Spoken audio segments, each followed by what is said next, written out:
that if you sodomize a true spirited man, it will break everything inside of him about what he was. And since they had a whole history of fucking each other, they didn't mind doing that. They were so hateful of their natural inability to be considered as men, because every time they got put up against one of these men would whoop 3 of them. So what they did is they would go out and go around the places where they know these men come to get water for their families and things like that. And what they would do is they'd have nets, right? And these nets would be like ambushed. They hide in the grass and all kind of stuff. As soon as the man come up, they jump up, throw a net over him, hit him in the head with a stick. Whatever, they always ambush and cowardness. Cowardly. They come in with these boats and shoot cannons into the village, destroy everything, and then come in and collect the little children that's still alive, kill all the wounded adults. But mostly they were stealing children, see, because you could fit more on the boat and they were easily coercible. So it was just a horrible thing that they were doing. They're just some horrible, horrible people. Horrible as hell, as you can see right now. Always have sticks and guns, and they are always their Jesus. Okay? And then it's always us that got to be victimized by them and downtrodden and made to be failures. And that's why I'm telling you right now, I'm going to be real happy when that green light burn all these motherfuckers off this earth. Because I know for a fact, if left alone, only thing they going to do is march all our asses right into those concentration camps, because they're fucked up in their heads.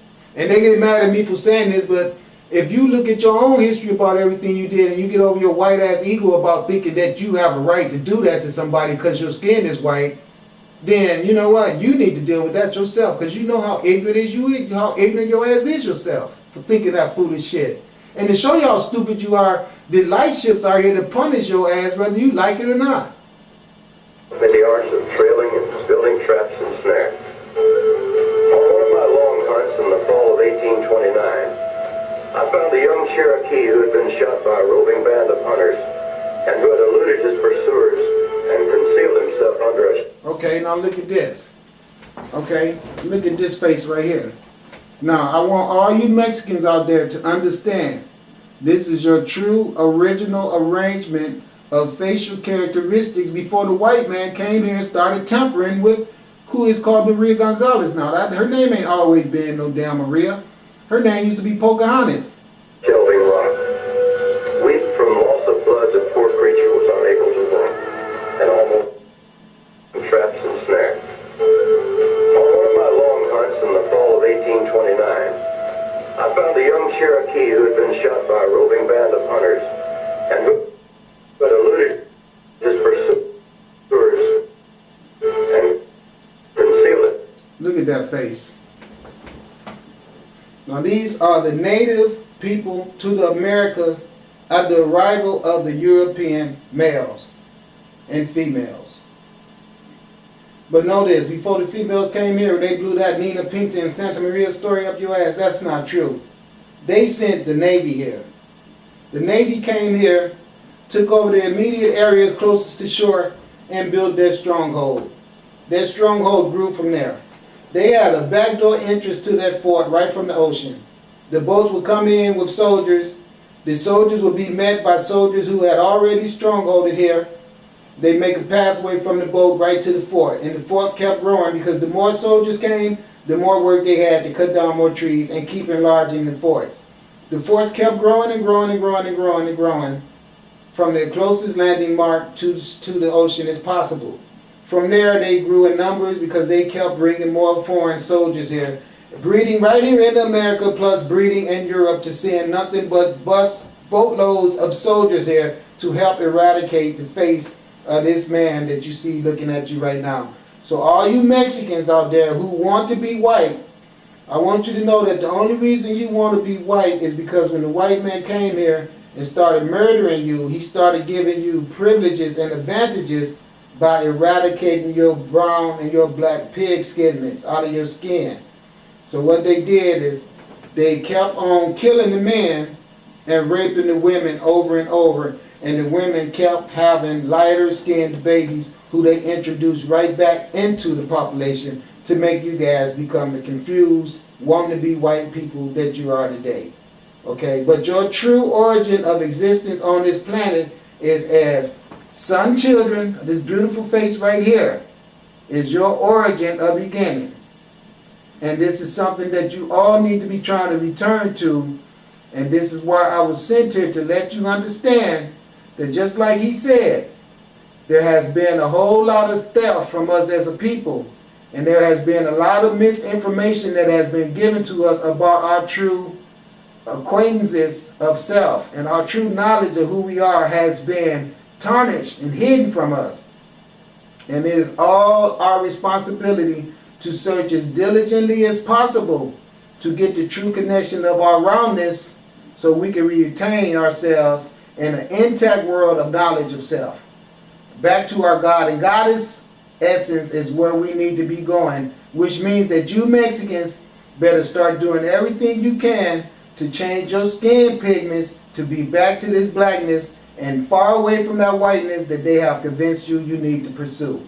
Same with the black people. But you know what? I'm not even trying to say nothing to you guys about that, because we all know the sun has been talking to us and letting us know. So you guys go ahead with that self-hate if you want to. I don't care. But I know the sun is talking to you as much as it's talking to me. And you will be held accountable for your actions. Know that. Himself under a shelving rock. Weak from loss of blood, the poor creature was unable to walk, and almost famished for warmth.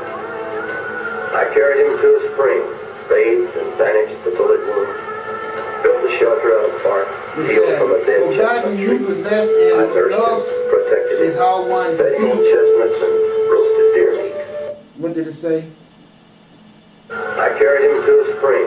It says, forgotten you possess in Lord self. Right. Forgetting that you are God healed from a dead chestnut tree. I nursed him, is how protected one him, defeats. fed him on chestnuts and That's how we have to deer do meat. it. When he was able to travel, I accompanied him Knowing that you are God is how you people and defeat remained evil. so That's long that I right. was given up for lost. This is an Indian hater and Indian killer. That's right. The only good Indian is a dead Indian. And they were not Indian. What they really meant was, let's kill all black people. Well, by this time I had become an expert. Because see, that was this same freaking propaganda that they demonstrated over Asia and Africa. It's albinism is here to eradicate melanism. Rifleman and a fairly good archer and a good trapper, and spent most of my time in the forest in quest of game. This shows you the Kundalini serpent power energy that permeates around us constantly, even with the auras that permeates on the outside of you. People can see your energy, and it shows you in your hand lies the power to heal and send out to the universe essence of self to make manifest what's necessary to sustain and house self. That's what this is all about. That's what it's showing you, the unique power of God that's encapsulated, permeates and induces and conduces us constantly 24/7. The removal of the Cherokee Indians from their lifelong homes in the year of 1838 found me, a young man in the prime of life and a private soldier in the American Army.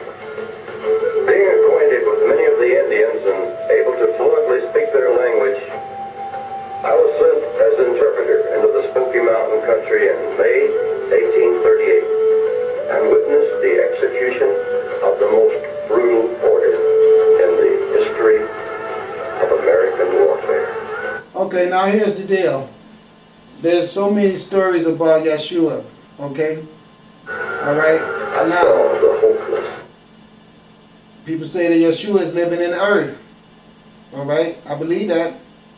I know that's where I live at. I know you're not going to believe me. You're going to say, well, I thought you came here on the sun like this. Is correct. See, we talk about spiritual energy.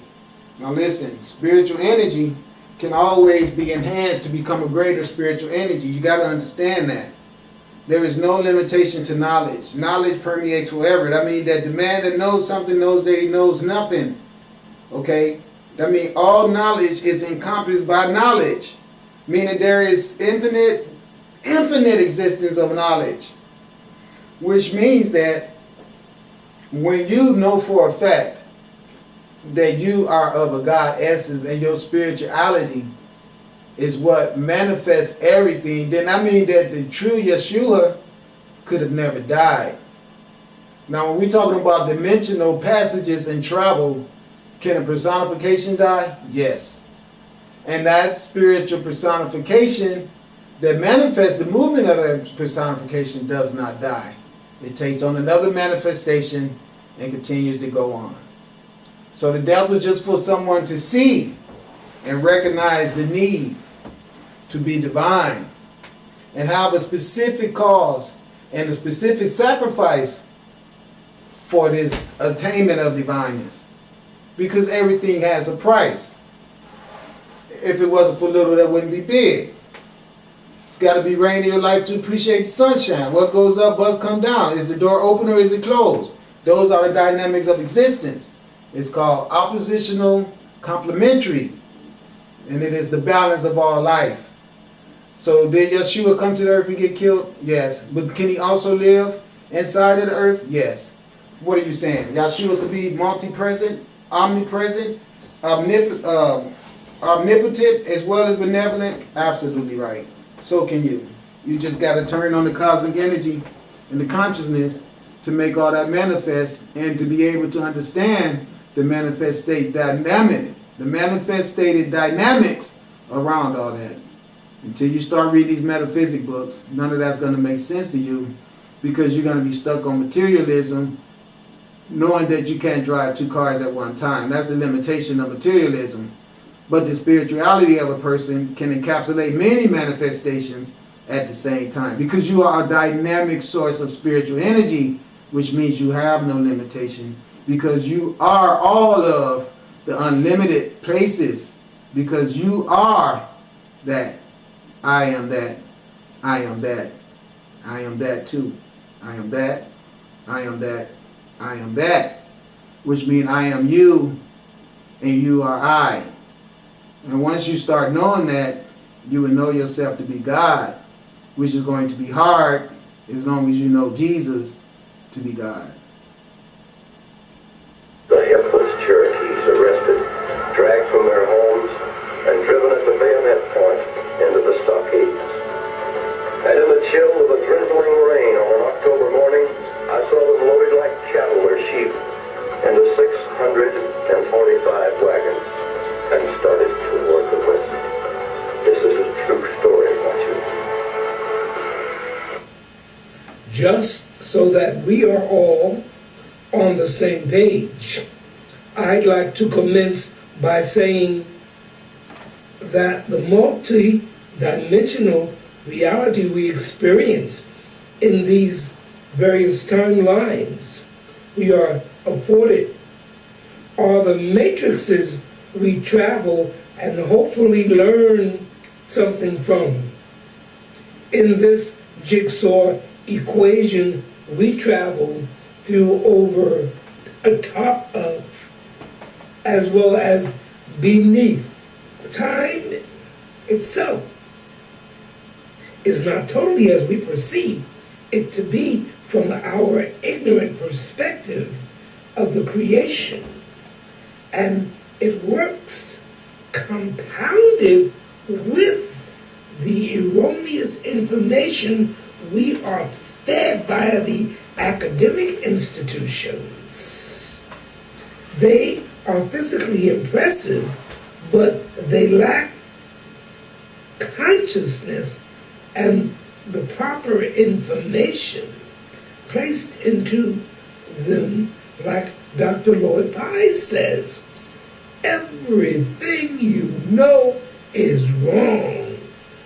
For example, Ashana Dean's information informs us that time travel, dimensional hopping, mental telepathy,